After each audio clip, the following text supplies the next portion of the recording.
នេះជាទឹកចិត្តមនុស្សប្រុសទេបងប្អូនឃើញស្រីគ្នាម្នាក់ឯងញ៉ាំង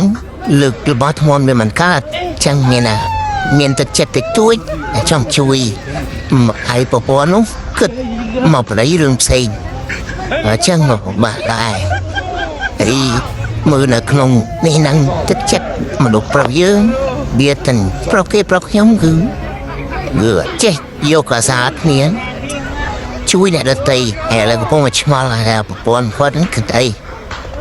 ចូលទៅក្នុងទាញបាលីមកចេញហើយអាចាស់បាច់ចូលផ្ទះហ្នឹងទេទៅណាទៅណៃអាម៉ាត់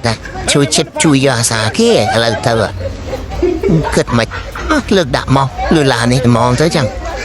នឹងការជួយប៊ូ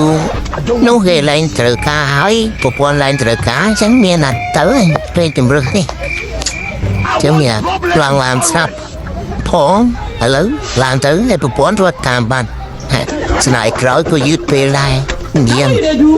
ចប់ប្រួយជាយកប្រៃបាត់ហើយ